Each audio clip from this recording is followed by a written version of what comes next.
Welcome to PullyMinistries Audio Bible. Today we're doing the book of Numbers. The fourth book of the Bible, Numbers, is a continuation of the first three. Originally one long scroll, this book was also completed by Moses around 1473 BC. The Israelites are still camped in the wilderness. The numbers are astronomical. Numbers tells of the encampment at Sinai and what they did for the next 2 years in the wilderness. And it ends with the Israelite camp on the plains of Moab preparing for entry into the promised land of Canaan. It is interesting to point out that Jesus Christ himself mentioned Numbers when he said, "As Moses lifted up the serpent in the wilderness, so must the Son of Man be lifted up, that everyone believing in him may have everlasting life." Paul and other Bible writers also mention the events that took place in this book. So Numbers is a very important book not to be overlooked.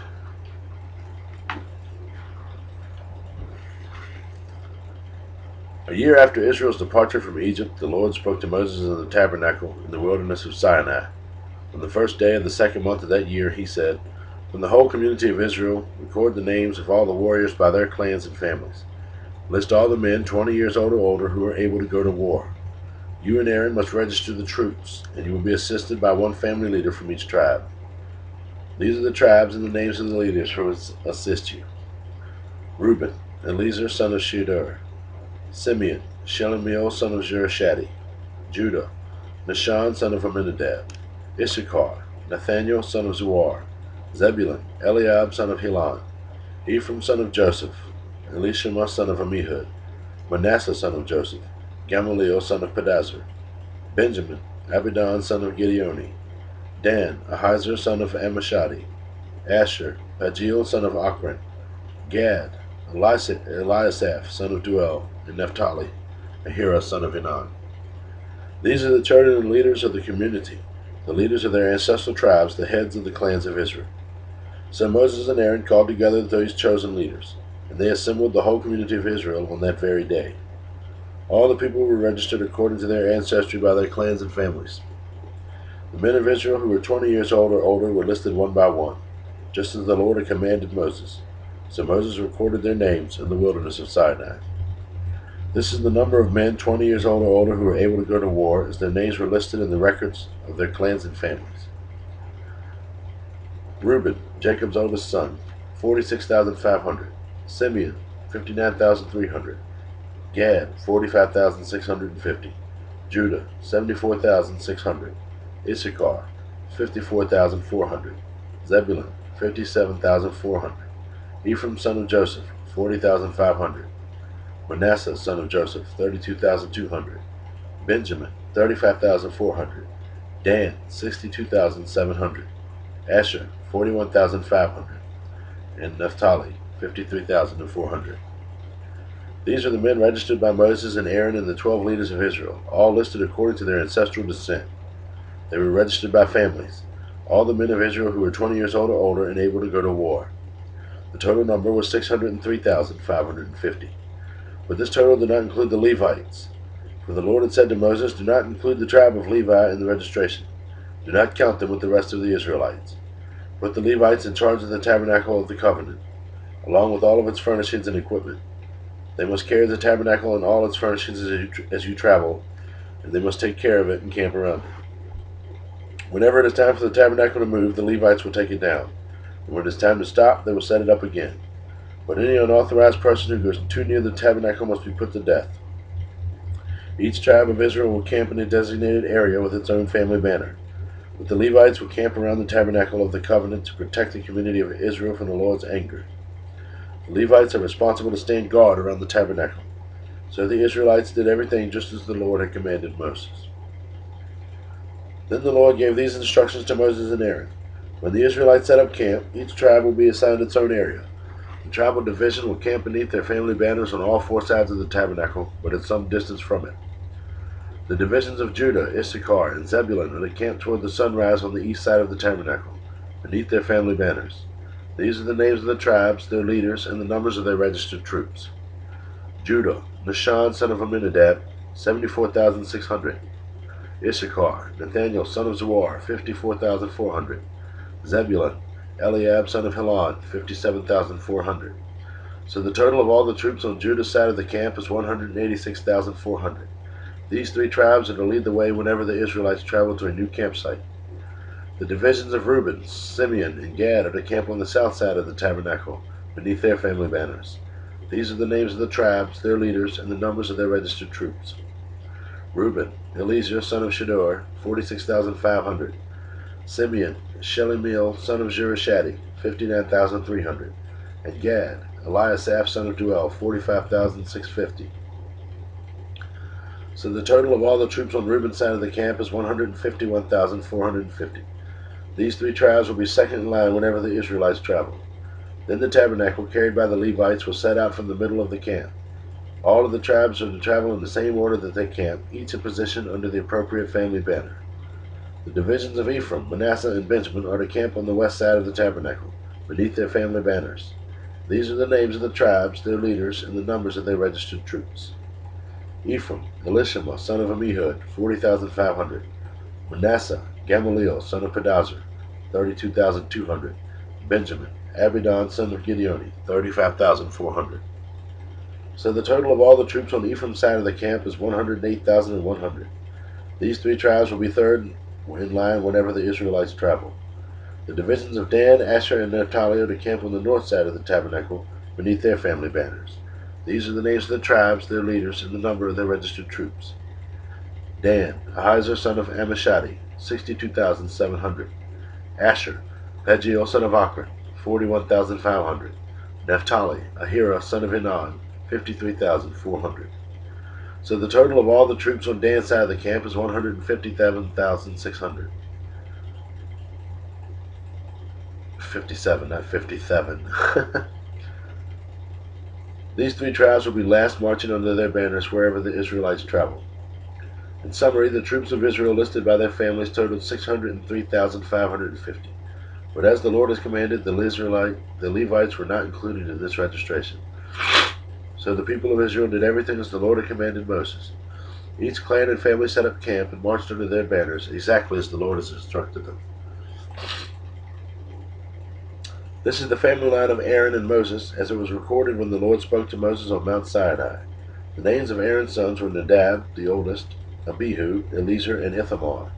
These sons of Aaron were anointed and ordained to minister as priests. But Nadab and Abihu died in the Lord's presence in the wilderness of Sinai, when they burned before the Lord the wrong kind of fire, different than he had commanded. Since they had no sons, this left only Eleazar and Ithamar to serve as priests with their father Aaron.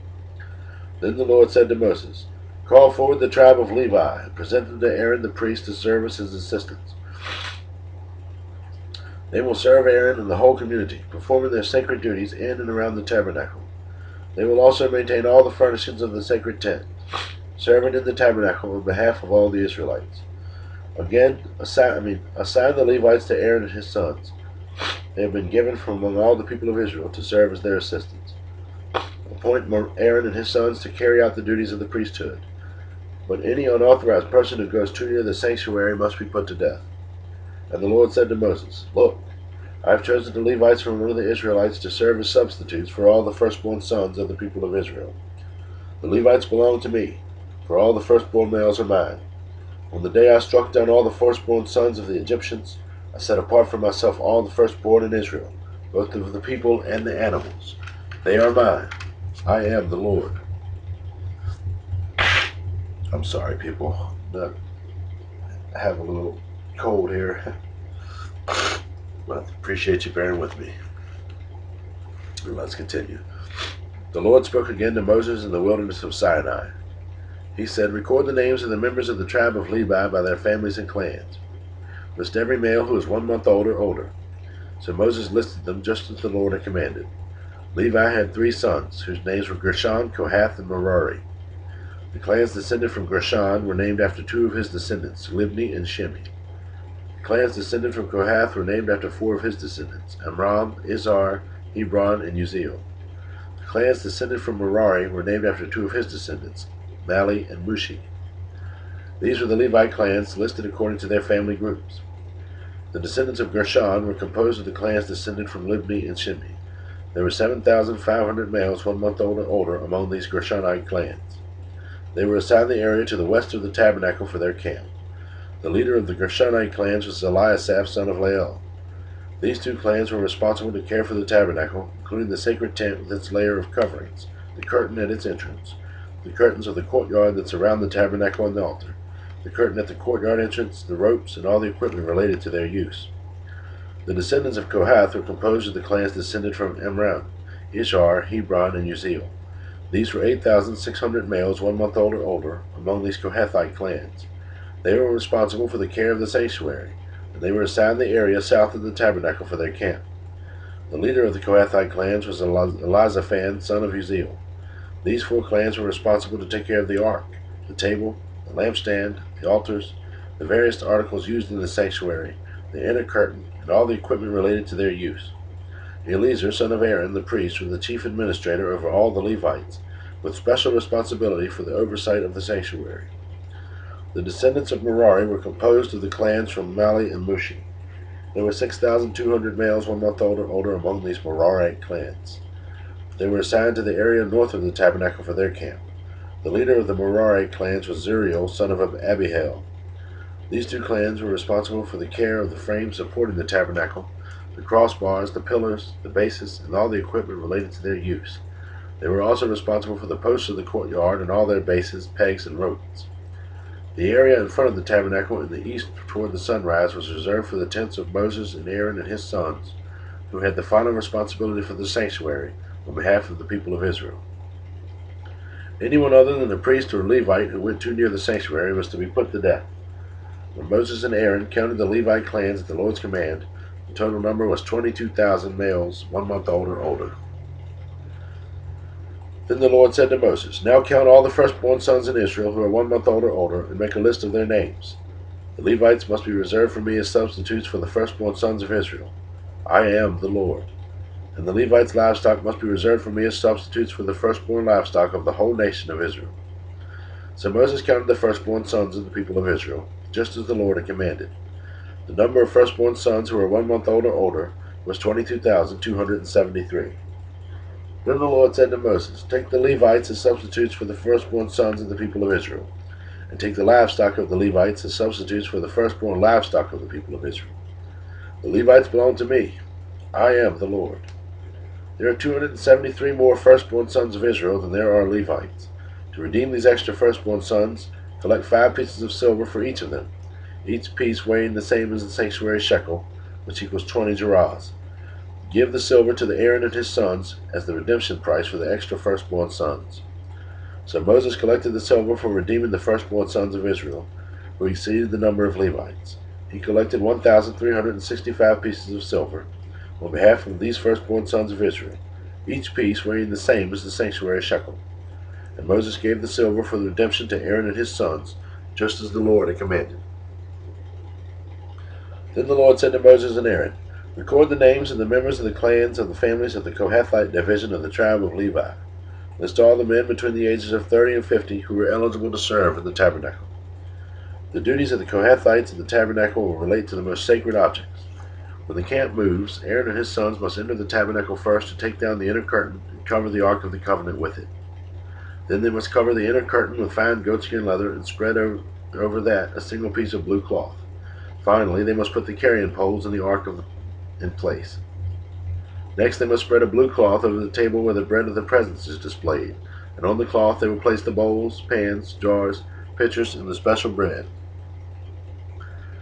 They must spread a scarlet cloth over all of this, and finally a covering of fine goatskin leather on the scarlet cloth. Then they must insert the carrying poles into the table. Next, they must cover the lampstand with a blue cloth along with its lamps, lamp snuffers, trays, and special jars of olive oil. Then they must cover the lampstand and its accessories with a fine goatskin leather and place the bundle on a carrying frame. Next, they must spread a blue cloth over the gold incense altar and cover this cloth with fine goatskin leather. Then they must attach the carrying poles to the altar. They must take all the remaining furnishings of the sanctuary and wrap them in a blue cloth, cover them with fine goatskin leather, and place them on the carrying frame. They must remove the ashes from the altar for sacrifices and cover the altar with a purple cloth.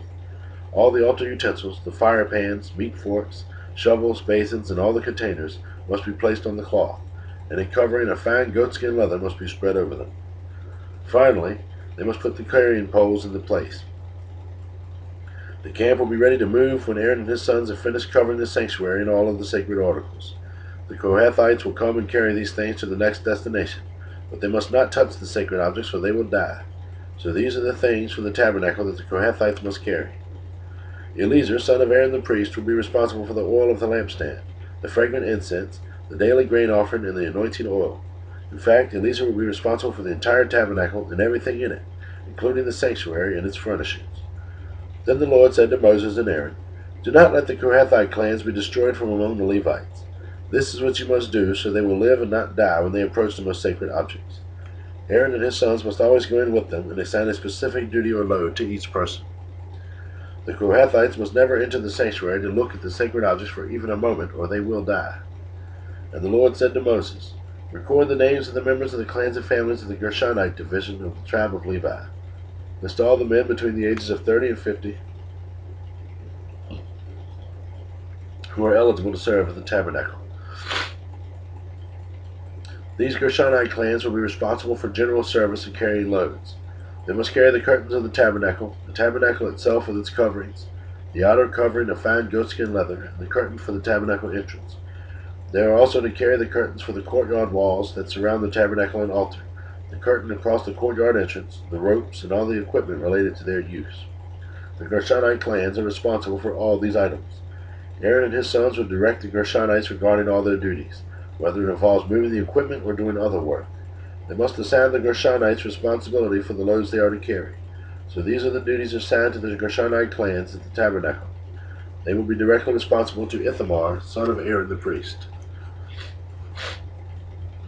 Now record the names of the members of the clans and families of the Merarite division of the tribe of Levi. List all the men between the ages of 30 and 50 who are eligible to serve in the tabernacle. Their only duty at the tabernacle will be to carry loads. They will carry the frames of the tabernacle, the crossbars, the posts, and the bases. Also the posts for the courtyard walls with their bases, pegs, and ropes, and all the accessories and everything else related to their use. Assign the various loads to each man by name. So these are the duties of the Merarite clans at the tabernacle. They are directly responsible to Ithamar, son of Aaron the priest. So Moses, Aaron, and the other leaders of the community listed the members of the Kohathite division by their clans and families. The list included all the men between 30 and 50 years of age who were eligible for service in the tabernacle, and the total number came to 2,750. So this was the total of all those from the Kohathite clans who were eligible to serve at the tabernacle. Moses and Aaron listed them, just as the Lord had commanded through Moses. The Gershonite division was also listed by its clans and families. The list included all the men between 30 and 50 years of age who were eligible to serve in the tabernacle. The total number came to 2,630. So this was the total of all those from the Gershonite clans who were eligible to serve at the tabernacle. Moses and Aaron listed them, just as the Lord had commanded. The Merari division was also listed by its clans and families. This list included all the men between 30 and 50 years of age who were eligible for service in the tabernacle. The total number came to 3,200.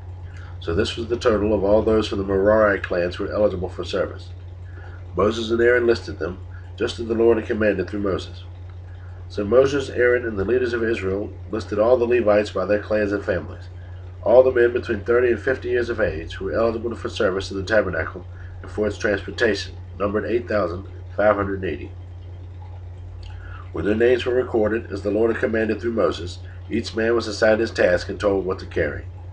And so the registration was completed, just as the Lord had commanded Moses. The Lord gave these instructions to Moses. Command the people of Israel to remove from the camp anyone who has a skin disease, or a discharge, or has become ceremonially unclean by touching a dead person. This command applies to men and women alike. Remove them so they will not defile the camp in which I live among them. So the Israelites did as the Lord had commanded Moses, and removed the people from the camp. Then the Lord said to Moses, Give the following instructions to the people of Israel. If any of the people, men or women, betray the Lord by doing wrong to another person, they are guilty. They must confess their sin and make full restitution for what they have done, adding an additional 20% and returning it to the person who was wronged. But if the person who was wronged is dead, and there are no near relatives to whom restitution can be made, the payment belongs to the Lord and must be given to the priest. Those who are guilty must also bring a ram as a sacrifice, and they will be purified and made right with the Lord. All the sacred offerings that the Israelites bring to a priest will belong to him. Each priest may keep all the sacred donations that he receives. And the Lord said to Moses, Give the following instructions to the people of Israel. Suppose a man's wife goes astray, and she is unfaithful to her husband, and has sex with another man, but neither her husband nor anyone else knows about it. She has defiled herself, even though there was no witness, and she was not caught in the act. If her husband becomes jealous and is suspicious of his wife, and needs to know whether or not she has defiled herself, the husband must bring his wife to the priest. He must also bring an offering of 2 quarts of barley flour to be presented on her behalf. Do not mix it with olive oil or frankincense, for it is a jealousy offering, an offering to prove whether or not she is guilty. The priest will then present her to the stand trial before the Lord. He must take some holy water in a clay jar and pour it into the dust he has taken from the tabernacle floor. When the priest has presented the woman before the Lord, he must unbind her hair and place in her hands the offering of proof, the jealousy offering to determine whether her husband's suspicions are justified. The priest will stand before her holding the jar of bitter water that brings a curse to those who are guilty. The priest will then put the woman under oath and say to her, If no other man has had sex with you, and you have not gone astray and defiled yourself, while under your husband's authority, you may be immune from the effects of this bitter water that brings on the curse.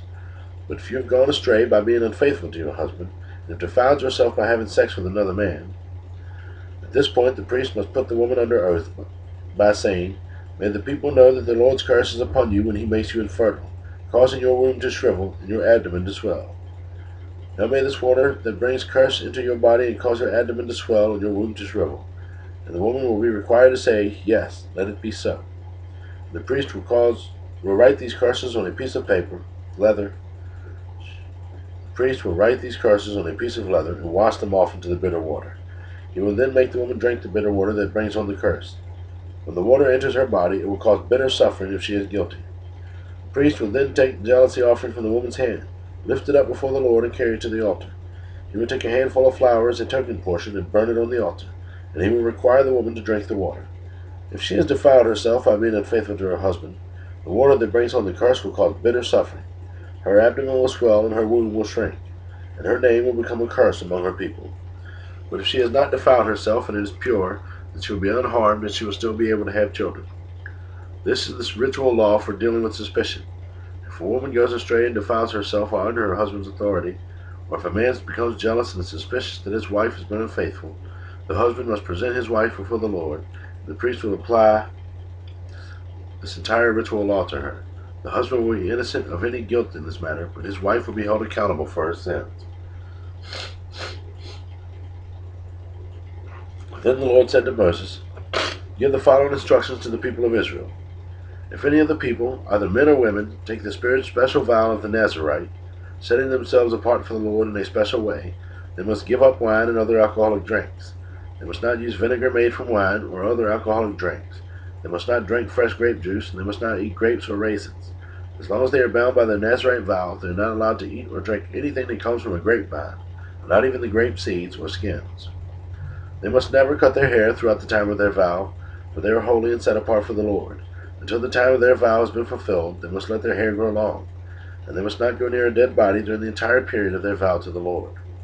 Even if the dead person is their own father or mother, brother or sister, they must not defile themselves, for the hair on their head is the symbol of their separation to God.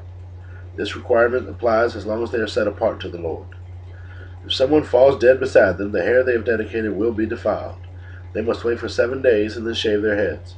Then they will be cleansed from their defilement. On the 8th day they must bring 2 turtle doves or 2 young pigeons to the priest at the entrance of the tabernacle. The priest will offer one of the birds for a sin offering and the other bird for a burnt offering. In this way he will purify them from the guilt they incurred through contact with the dead body. Then they must reaffirm their commitment and let their hair begin to grow again. The days of their vow that were completed before their defilement no longer count. They must rededicate themselves to the Lord as a Nazarite for the full term of their vow, and each must bring a 1-year-old male lamb for a guilt offering. This is the ritual law for the Nazarites. At the conclusion of their time of separation as Nazarites, they must each go to the entrance of the tabernacle and offer their sacrifices to the Lord: a 1-year-old male lamb without defect for a burnt offering, and a 1-year-old female lamb without defect for a sin offering, a ram without defect for a peace offering, a basket of bread made without yeast, cakes of choice flour mixed with olive oil, and wafers spread with olive oil, along with the prescribed peace offering. along with the prescribed grain offering and liquid offerings. The priest would present these offerings before the Lord, first the sin offering and the burnt offering, then the ram for a peace offering along with the basket of bread made without yeast. The priest must also present the prescribed grain offering and liquid offering to the Lord. Then the Nazarites will shave their heads at the entrance of the tabernacle. They will take the hair that had been dedicated and place it on fire beneath the peace offering sacrifice.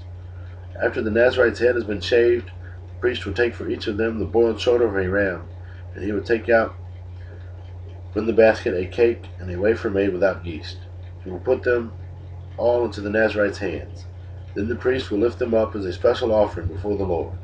These are holy portions for the priest, along with the breast of the special offering, and the thigh of the sacred offering that are lifted up before the Lord. After this ceremony, the Nazarites may again drink wine. This is the ritual law of the Nazarites, who vow to bring these offerings to the Lord.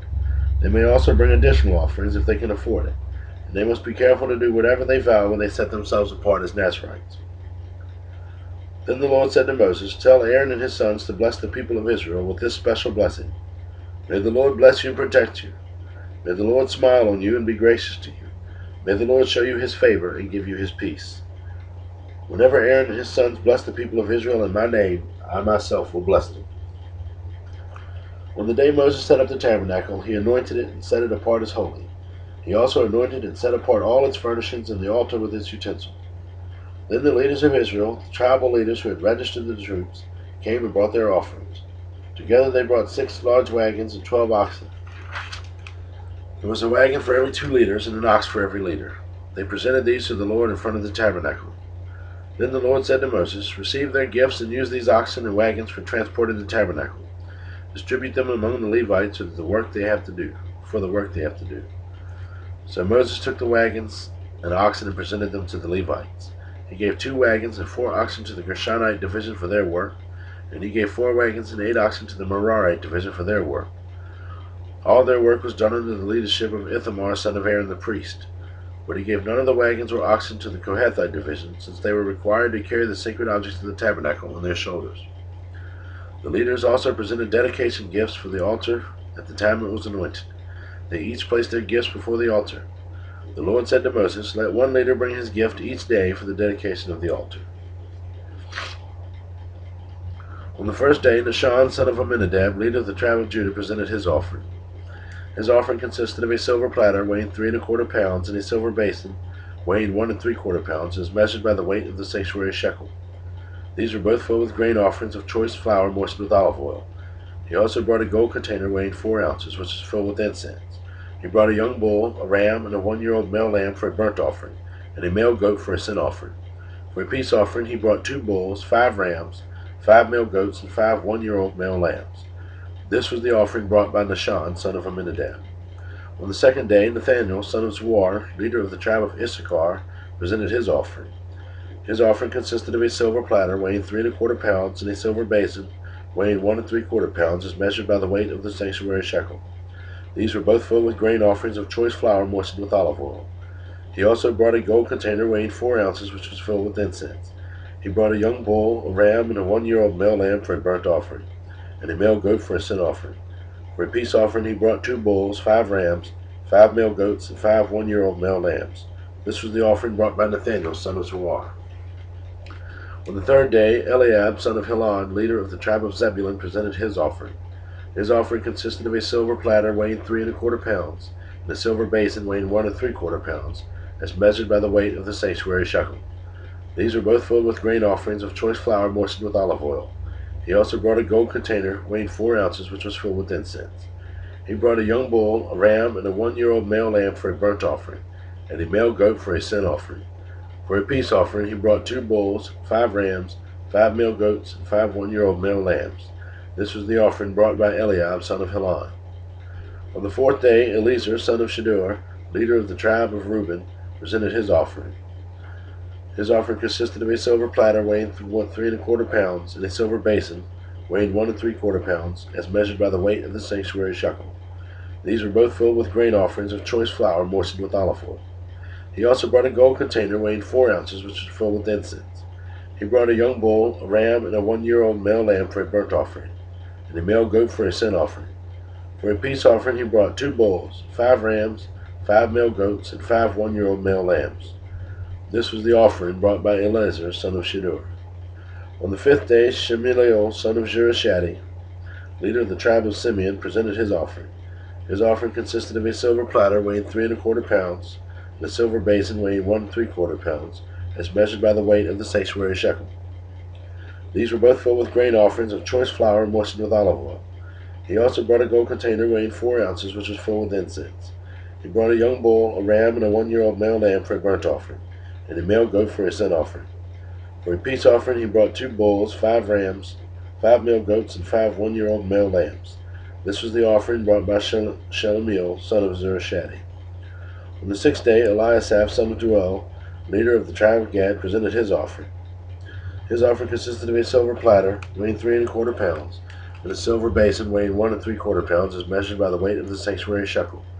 These were both filled with grain offerings of choice flour moistened with olive oil. He also brought a gold container weighing 4 ounces, which was filled with incense. He brought a young bull, a ram, and a one-year-old male lamb for a burnt offering, and a male goat for a sin offering. For a peace offering, he brought 2 bulls, 5 rams, 5 male goats, and 5 one-year-old male lambs. This was the offering brought by Eliasaph, son of Deuel. On the 7th day, Elishama, son of Ammihud, leader of the tribe of Ephraim, presented his offering. His offering consisted of a silver platter weighing 3¼ pounds, and a silver basin weighing 1¾ pounds, as measured by the weight of the sanctuary shekel. These were both filled with grain offerings of choice flour moistened with olive oil. So he also brought a gold container weighing 4 ounces, which was filled with incense. He brought a young bull, a ram, and a one-year-old male lamb for a burnt offering, and a male goat for a sin offering. For a peace offering, he brought 2 bulls, 5 rams, 5 male goats, and 5 one-year-old male lambs. This was the offering brought by Elishama, son of Ammihud. On the 8th day, Gamaliel, son of Pedazur, leader of the tribe of Manasseh, presented his offering. His offering consisted of a silver platter weighing 3¼ pounds, and a silver basin weighing 1¾ pounds, as measured by the weight of the sanctuary shekel. These were both filled with grain offerings of choice flour moistened with olive oil. He also brought a gold container weighing 4 ounces, which was filled with incense. He brought a young bull, a ram, and a one-year-old male lamb for a burnt offering, and a male goat for a sin offering. For a peace offering, he brought 2 bulls, 5 rams, 5 male goats, and 5 one-year-old male lambs. This was the offering brought by Gamaliel, son of Pedazur. On the 9th day, Abidan, son of Gideoni, leader of the tribe of Benjamin, presented his offering. His offering consisted of a silver platter weighing 3¼ pounds, and a silver basin weighing 1¾ pounds, as measured by the weight of the sanctuary shekel. These were both filled with grain offerings of choice flour moistened with olive oil. He also brought a gold container weighing 4 ounces, which was filled with incense. He brought a young bull, a ram, and a one-year-old male lamb for a burnt offering, and a male goat for a sin offering. For a peace offering, he brought 2 bulls, 5 rams, 5 male goats, and 5 one-year-old male lambs. This was the offering brought by Abidan, son of Gideoni. On the 10th day, Ahiezer, son of Ammishaddai, leader of the tribe of Dan, presented his offering. His offering consisted of silver platter weighing 3¼ pounds, and a silver basin weighing 1¾ pounds, as measured by the weight of the sanctuary shekel. These were both filled with grain offerings of choice flour moistened with olive oil. He also brought a gold container weighing 4 ounces, which was filled with incense. He brought a young bull, a ram, and a one-year-old male lamb for a burnt offering, and a male goat for a sin offering. For a peace offering, he brought 2 bulls, 5 rams, 5 male goats, and 5 one-year-old male lambs. This was the offering brought by Ahiezer, son of Ammishaddai. On the 11th day, Pagiel, son of Achman, leader of the tribe of Asher, presented his offering.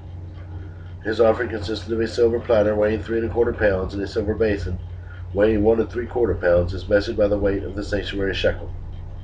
These were both filled with grain offerings of choice flour moistened with olive oil. He also brought a gold container weighing 4 ounces, which was filled with incense. He brought a young bull, a ram, and a one-year-old male lamb for a burnt offering, and a male goat for a sin offering. For a peace offering, he brought 2 bulls, 5 rams, 5 male goats, and 5 one-year-old male lambs. This was the offering brought by Pagiel, son of Achman. On the 12th day, Ahira, son of Enan, leader of the tribe of Naphtali, presented his offering. His offering consisted of a silver platter weighing 3¼ pounds, and a silver basin weighing 1¾ pounds, as measured by the weight of the sanctuary shekel. These were both filled with grain offerings of choice flour moistened with olive oil. He also brought a gold container weighing 4 ounces, which was filled with incense. He brought a young bull, a ram, and a 1-year-old male lamb for a burnt offering, and a male goat for a sin offering. For a peace offering he brought 2 bulls, 5 rams, 5 male goats, and 5 1-year-old male lambs. This was the offering brought by Ahira, son of Enan. So this was the dedication offering brought by the leaders of Israel at the time the altar was anointed: 12 silver platters, 12 silver basins, and 12 gold incense containers. Each silver platter weighed 3 1/4 pounds, and each silver basin weighed 1 1/4 pounds. The total weight of silver was 60 pounds, as measured by the weight of the sanctuary shekel. Each of the 12 gold containers that was filled with incense weighed 4 ounces, as measured by the weight of the sanctuary shekel. The total weight of the gold was 3 pounds. 12 young bulls, 12 rams, and 12 1-year-old male lambs were donated for the burnt offerings, along with their prescribed grain offerings. 12 male goats were brought for the sin offerings. 24 bulls, 60 rams, 60 male goats, and 61-year-old male lambs were donated for the peace offering. This was the dedication offering for the altar after it was anointed. Whenever Moses went into the tabernacle to speak with the Lord, he heard the voice speaking to him from between the 2 cherubim above the ark's cover, the place of atonement, that rests on the ark of the covenant. The Lord spoke to him from there.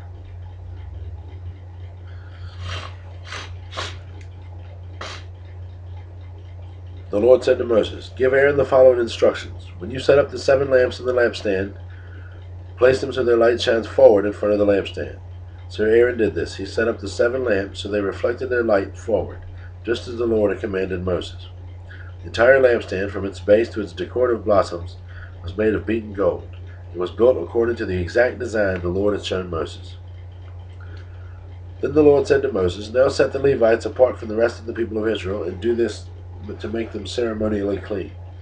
Do this by sprinkling them with the water of purification. Have them shave their entire bodies and wash their clothing. Then they will be ceremonially clean. Have them bring a young bull and a grain offering of choice flour moistened with olive oil, along with a second young bull for a sin offering. Then assemble the whole community of Israel and present the Levites at the entrance of the tabernacle. When you present the Levites before the Lord, the people of Israel must lay their hands on them. Raising his hands, Aaron must then present the Levites to the Lord as a special offering from the people of Israel, thus dedicating them to the Lord's service. Next, the Levites will lay their hands on the heads of the young bulls. Present one as a sin offering and the other as a burnt offering to the Lord, to purify the Levites and make them right with the Lord. Then have the Levites stand in front of Aaron and his sons, and raise your hands to present them as a special offering to the Lord. In this way you will set the Levites apart from the rest of the people of Israel, and the Levites will belong to me.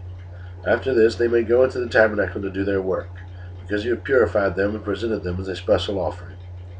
Of all the people of Israel, the Levites are reserved for me. I have claimed them for myself in place of all the firstborn sons of the Israelites. I have taken the Levites as their substitutes. For all the firstborn males among the people of Israel are mine, both of people and of the animals. I have set them apart for myself on the day I struck down all the firstborn sons of the Egyptians. Yes, I have claimed the Levites in place of all the firstborn sons of Israel. And of all the Israelites I have assigned the Levites to Aaron and his sons. They will serve in the tabernacle on behalf of the Israelites and make sacrifices to purify the people, so no plague will strike them when they approach the sanctuary.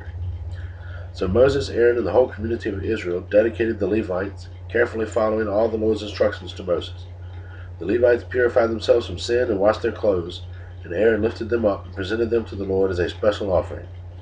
He then offered a sacrifice to purify them and make them right with the Lord. After that, the Levites went into the tabernacle to perform their duties, assisting Aaron and his sons.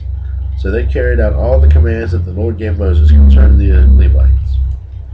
The Lord also instructed Moses, "This is the rule the Levites must follow. They must begin serving in the tabernacle at the age of 25, and they must retire at the age of 50. After retirement, they may assist their fellow Levites by serving as guards at the tabernacles, but they may not officiate in the service. This is how you must assign the duties of the Levites." A year after Israel's departure from Egypt, the Lord spoke to Moses in the wilderness of Sinai. The first month of that year, he said, "Tell the Israelites to celebrate the Passover at the prescribed time, at twilight on the 14th day of the first month. Be sure to follow all my decrees and regulations concerning this celebration." So Moses told the people to celebrate the Passover in the wilderness of Sinai as twilight fell on the 14th day of the month. and they celebrated the festival there, just as the Lord had commanded Moses.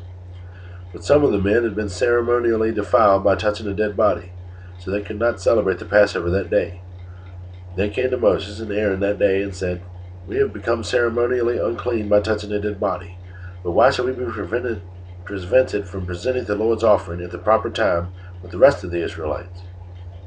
Moses answered, "Wait here until I have received instructions for you from the Lord." This was the Lord's reply to Moses: "Give the following instructions to the people of Israel. If any of the people now or in future generations are ceremonially unclean at Passover time because of touching a dead body, or if they are on a journey and cannot be present at the ceremony, they may still celebrate the Lord's Passover. They must offer the Passover sacrifice 1 month later, at twilight on the 14th day of the second month. They must eat the Passover lamb at the time with the bitter salad greens and bread without yeast. They must not leave any of the lamb until the next morning, and they must not break any of its bones. They must follow all the normal regulations concerning the Passover.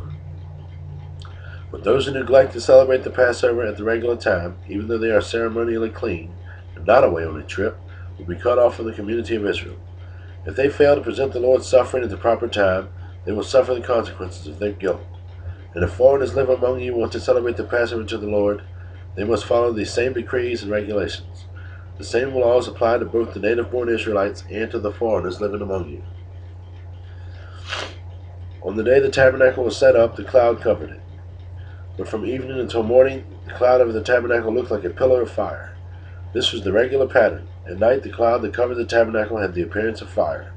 Whenever the cloud lifted up over the sacred tent, the people of Israel would break camp and follow. And wherever the cloud settled, the people of Israel would set up camp. In this way they traveled and camped at the Lord's command wherever he told them to go. Then they remained in their camp as long as the cloud stayed over the tabernacle. If the cloud remained over the tabernacle for a long time, the Israelites stayed and performed their duty to the Lord. Sometimes the cloud would stay over the tabernacle for only a few days, so the people would stay for only a few days as the Lord commanded. Then at the Lord's command they would break camp and move on.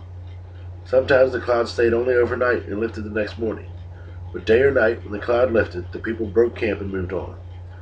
Whether the cloud stayed above the tabernacle for 2 days, a month, or a year, the people of Israel stayed in the camp and did not move on.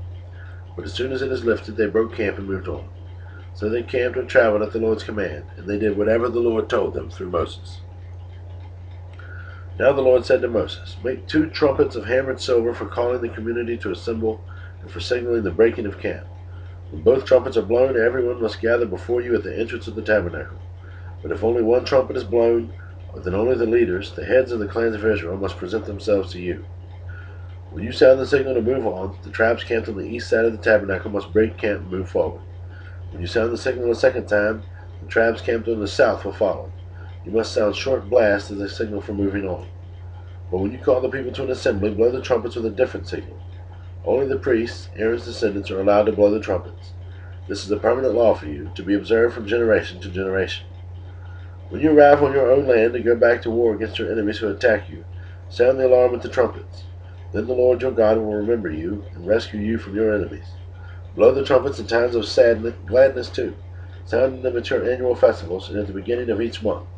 And blow the trumpets over your burnt offerings and peace offerings. The trumpets will remind the Lord your God of his covenant with you. I am the Lord your God." In the second year after Israel's departure from Egypt, on the 20th day of the second month, the cloud lifted from the tabernacle of the covenant.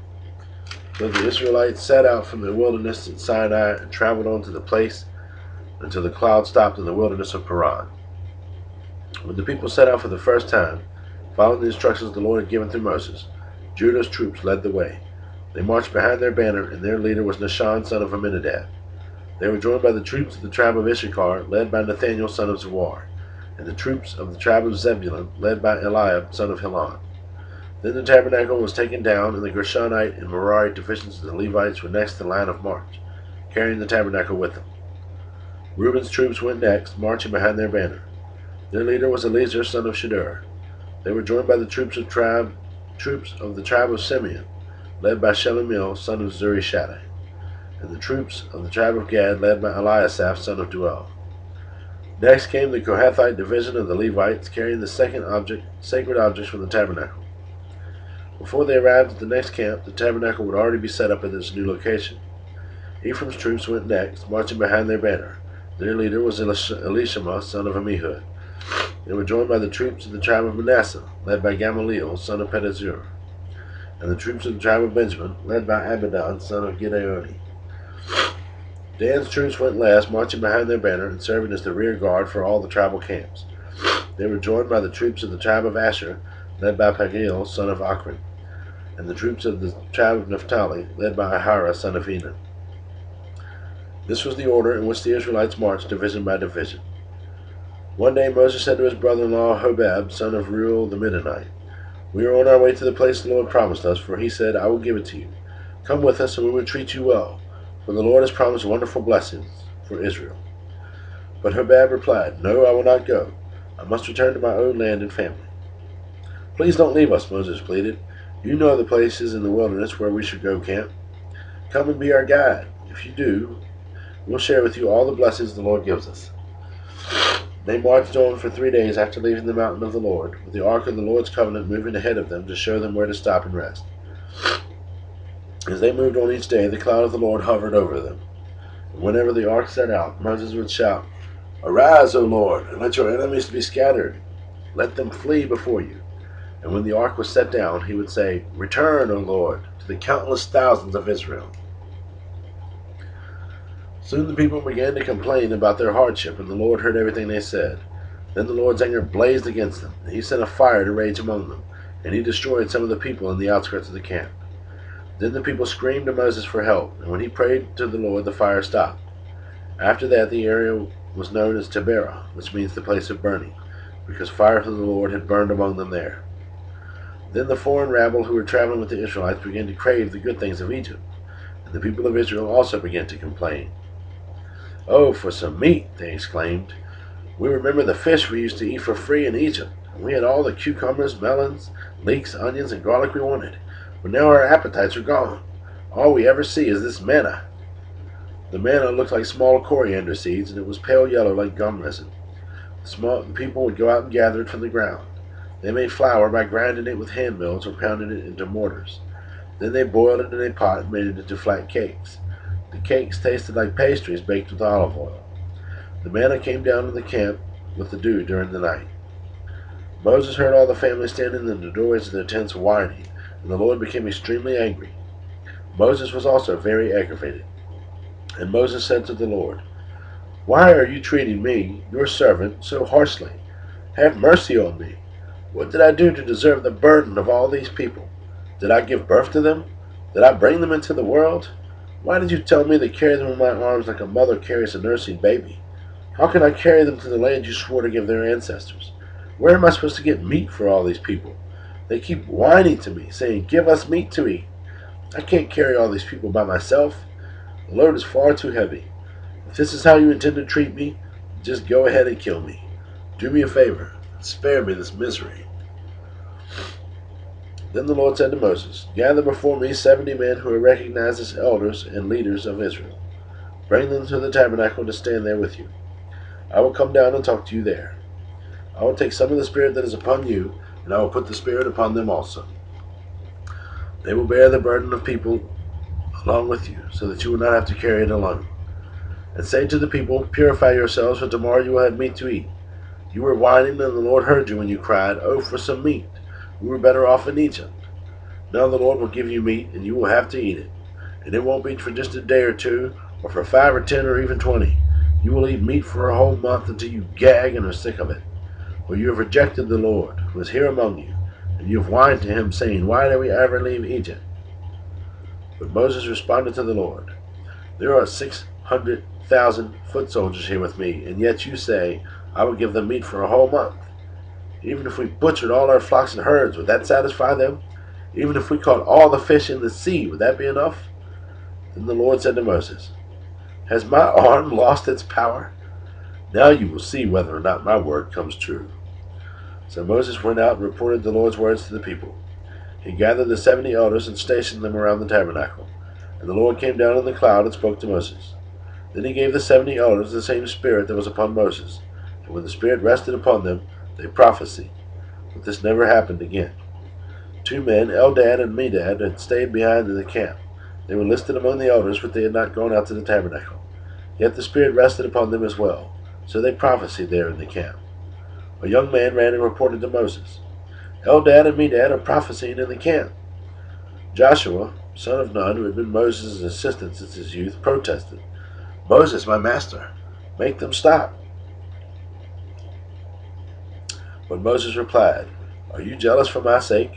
I wish that all the Lord's people were prophets, and that the Lord would put his Spirit upon them all. Then Moses returned to the camp with the elders of Israel. Now the Lord sent a wind that brought quail from the sea and let them fall all around the camp. For miles in every direction there were quail flying about 3 feet above the ground. So the people went out and caught quail all that day and throughout the night and all the next day too. No one gathered less than 50 bushels. They spread the quail all around the camp to dry. But while they were gorging themselves on the meat, while it was still in their mouths, the anger of the Lord blazed against the people, and he struck them with a severe plague. So the place was called Kibroth Hattaavah, which means graves of gluttony, because there they buried the people who had craved meat from Egypt. From Kibroth Hattaavah the Israelites traveled to Hazeroth, where they stayed for some time. While they were at Hazeroth, Miriam and Aaron criticized Moses because he had married a Cushite woman. They said, Has the Lord spoken only through Moses? Hasn't he spoken through us too? But the Lord heard them. Now Moses was very humble, more humble than any other person on earth. So immediately the Lord called to Moses, Aaron, and Miriam, and said, Go out to the tabernacle, all 3 of you. So the 3 of them went to the tabernacle. Then the Lord descended in a pillar of cloud and stood at the entrance of the tabernacle. Aaron and Miriam he called, and they stepped forward. And the Lord said to them, Now listen to what I say. If there were prophets among you, I, the Lord, would reveal myself in visions. I would speak to them in dreams, but not with my servant Moses. Of all my house, he is the one I trust. I speak to him face to face, clearly, and not in riddles. He sees the Lord as he is. So why were you not afraid to criticize my servant Moses? The Lord was very angry with them and departed. As the cloud moved from above the tabernacle, there stood Miriam, her skin as white as snow from leprosy. When Aaron saw what had happened to her, he cried out to Moses, Oh, my master, please don't punish us for this sin we have so foolishly committed. Don't let her be like a stillborn baby, already decayed at birth. So Moses cried out to the Lord, Oh God, I beg you, please heal her. But the Lord said to Moses, If her father had done nothing more than spit in her face, wouldn't she be defiled for 7 days? So keep her outside the camp for 7 days, and after that she may be accepted back. So Miriam was kept outside the camp for 7 days, and the people waited until she was brought back before they traveled again. Then they left Hazeroth and camped in the wilderness of Paran. In part 1.